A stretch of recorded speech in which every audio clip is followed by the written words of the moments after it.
Daniel, great to see you as always. Thanks for coming on. Thank you very much. Daniel, we ran a story yesterday about how Apple are going to start to buy back their stocks again by using some of the cheap money that's available at the moment.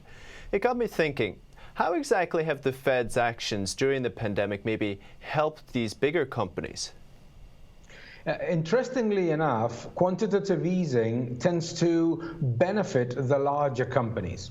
If we look from the 2008 crisis, for example, buybacks have soared, and companies have been benefiting from high levels of liquidity and rate cuts that have helped many of these large corporations to use more leverage to buy back their own shares.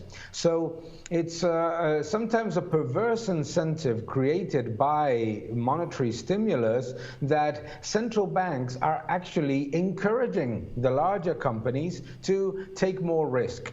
In the case of Apple, obviously, it has tremendous levels of cash. But it is true that by purchasing assets, and now that central banks, for example, the Fed, are buying back as well the assets of corporates, private companies, not just sovereign bonds or mortgage-backed securities. One of the things that ends up happening is that the Fed is actually buying the bonds of companies that do not need to be helped in any level, because there were companies that had plenty of access to markets at actually very competitive rates, probably in many cases at much better rates, sometimes that even the sovereign issuer. So one of the things that is worrying about this constant increase in quantitative easing programs and the central bank injections of liquidity is that while the smaller companies, the very, very small companies that are actually the fabric of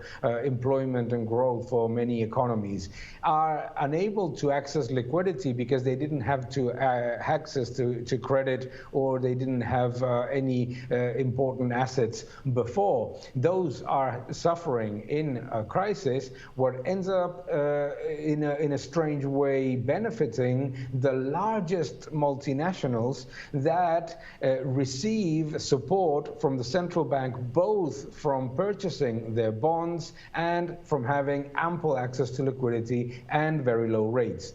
In the case of the United States, it is not that a problem, because it's a very diverse and very flexible credit market, and that's why the US economy tends to recover faster than the Eurozone. But for example, if you think of it, the biggest beneficiaries of the quantitative easing program of the European Central Bank were actually the German auto manufacturers, the large multinationals. So it creates a certain perverse incentive, this money creation that is not neutral, never is. Money creation is never neutral, and it disproportionately benefits those that have already access to credit and to markets.